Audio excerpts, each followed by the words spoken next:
Kita masuk ke sub pokok bahasan terakhir dari transformasi linear, yaitu tentang similaritas. Topik ini berhubungan dengan matriks transformasi ya pada sub pokok bahasan 4, matriks transformasi. Jadi kalian harus kuasain matriks transformasi. Oke. Suatu operator linear dari V ke V ya, atau suatu transformasi apa saja bergantung pada basis yang dipilih untuk V ya. Misalkan kita punya transformasi R2 ke R2 sama X1 X2 X1 plus X2 min 2 X1 plus 4 X2 sama X1 plus X2 min 2 X1 plus 4 X2. Namun basis yang kita pilih ini berbeda ya. Yang satu satu satu dan yang satu lagi 1001 ya. Kalau dilihat basisnya, maka basis ini adalah basis standar ya, basis standar. Oke. Namun ketika kita mencari matriks transformasinya ya dengan proses yang sudah dijelaskan pada sub pokok bahasan sebelumnya, ketika kita cari matriks transformasinya, maka yang kita peroleh adalah matriks transformasi ini adalah 2003, sementara matriks transformasi ini adalah 1 min 2 1 4 ya. Diingat 1 min 2 1 4, karena kalau dia basis standar maka matriks transformasinya adalah transformasi itu sendiri. Namun ketika kita lihat hasil matriks transformasinya, maka hasil matriks transformasi ini ketika kita menggunakan basis ini hasilnya lebih sederhana. Artinya kita memperoleh di sini yang namanya matriks diagonal. Ya, keistimewaan matriks diagonal kita sudah tahu, yang lainnya 0, hanya yang diagonalnya saja ada angkanya, ya angka tak 0 ya. Maka ketika ini kita kalikan, maka kita cukup mengalikan diagonal dengan vektor yang sepadan. Ya. Jadi tujuan kita dari matriks transformasi adalah mencari suatu matriks transformasi yang sesederhana mungkin dengan mengatur basisnya. Jadi basisnya 11, 12. Kalau kita ganti 11, 10 mungkin kita peroleh basis yang lain lagi. Tapi tujuan kita adalah mencari sesederhana mungkin. Salah satu permasalahan dalam aljabar linear adalah membuat matriks transformasi sesederhana mungkin ya. Jadi penggunaan basis standar tidak serta-merta menghasilkan matriks transformasi yang sederhana. Kita masuk ke teorema dulu, 4851. Jika B dan B' adalah basis-basis untuk satu ruang vektor berdimensi hingga ya, dan jika I adalah V ke V, artinya dia dari satu ruang vektor ke ruang vektor itu sendiri, adalah operator identitas ya, I, maka matriks transformasi IBB prime adalah matriks transisi ya. Jadi ingat sub pokok bahasan tentang matriks transisi ya.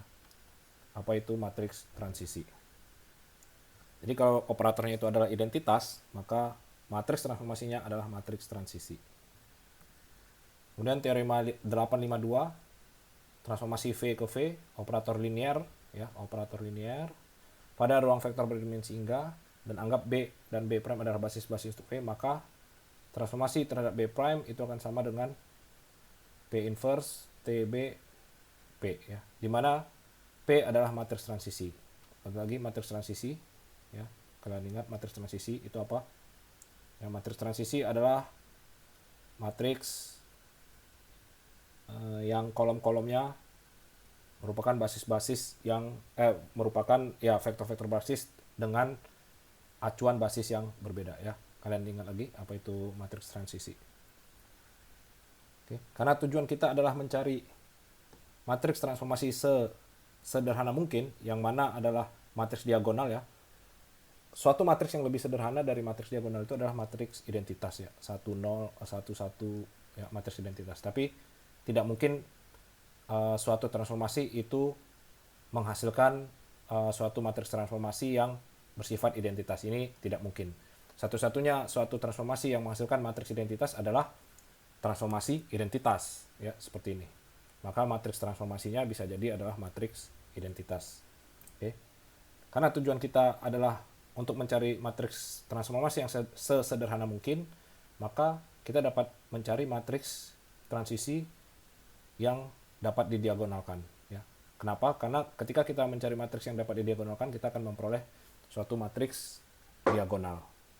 Oleh karena itu, di sini penggunaan nilai eigen dan vektor eigen sangat berpengaruh, karena jika kita tahu nilai eigen dan vektor eigennya, maka kita dapat mencari matriks transformasi yang sifatnya hanya diagonal. Ya, jadi penggunanya lebih mudah. Oke, kita masuk saja ke contoh ya. Persoalan yang sama dengan contoh sebelumnya pada sub pokok bahasan 4. Namun di sini basisnya saya ganti min 211, min 101 dan 010. Oke. Saya ganti. Kemudian pertanyaan sama, tentukan matriks A dan tentukan 120. Oke. Ketika kita proses ya, kita cari transformasi B1, transformasi B2, transformasi B3, kita dapatkan seperti ini. Kemudian kita cari koordinat relatifnya ya, koordinat relatif, ini koordinat relatif. Oke.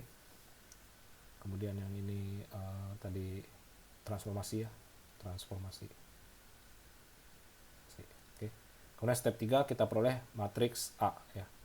Matriks A-nya dari sini 100, 020. Jadi ketika kita cari koordinat relatifnya, maka kita akan peroleh matriks transformasi seperti ini, yang angkanya hanya pada diagonal-diagonalnya saja. Oke. Jadi ketika kita pilih basis yang tepat, maka kita bisa memperoleh matriks transformasi yang bersifat diagonal. Ini adalah matriks yang paling sederhana yang mungkin kita hasilkan. Oke. Kemudian kita cari koordinat relatif si 120 pada B ya. Kemudian kita peroleh min 113, kemudian kita lakukan proses yang sama dengan sebelumnya. Kita peroleh hasilnya min 126, maka ini akan kita kembalikan ke basis aslinya ya, dengan kombinasi linear, min 1 dikali basis, 2 dikali basis, kemudian 6 dikali basis. Maka kita dapatkan hasilnya 051, hasil yang sama juga dengan perolehan sebelumnya. Namun yang perlu kita ingat di sini, ketika kita melakukan transformasi pada basis B prime ya, itu kita cukup mengalihkan diagonalnya saja. 1 min 1 2 3 ya. Jadi bisa kalian bayangkan kalau sifat matriksnya ini bisa jadi 100 kali 100, maka penggunaan perkalian matriks tidak lagi efisien. Namun ketika matriks yang kita gunakan bersifat diagonal, maka perkaliannya menjadi jauh lebih mudah ya. Atau misalnya kita pangkatkan sekian, itu jauh lebih mudah. Oke, ini ya kita kembalikan ya ke basis B prime, ke basis aslinya dari B prime ya. Ini sama seperti yang tadi, yang di sub pokok bahasan 4.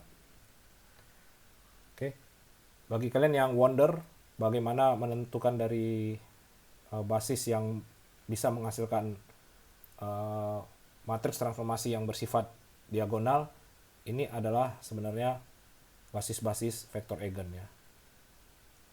Vektor eigen ya. Makanya kita bisa melakukan diagonalisasi ya, seperti ini. Kita bisa melakukan diagonalisasi. Oke. Kemudian ini adalah nilai-nilai eigennya.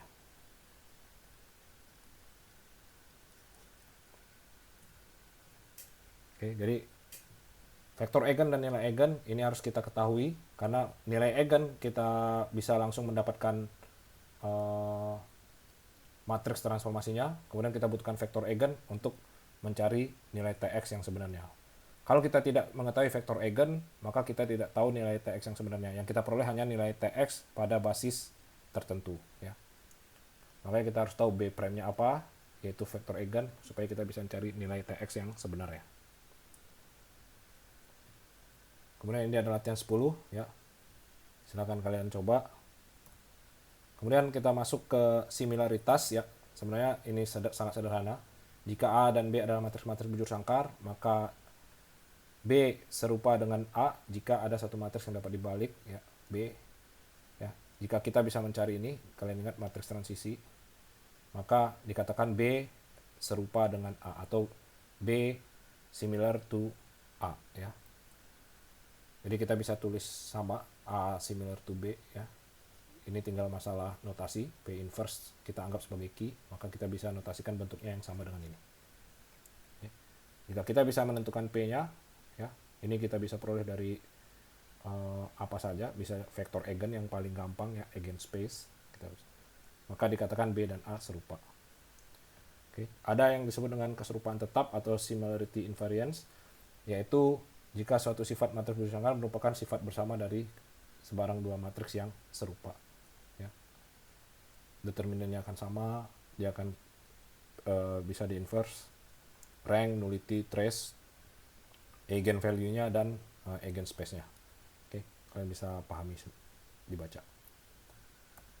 Latihan 11 ya, kalian bisa cari, kalian coba.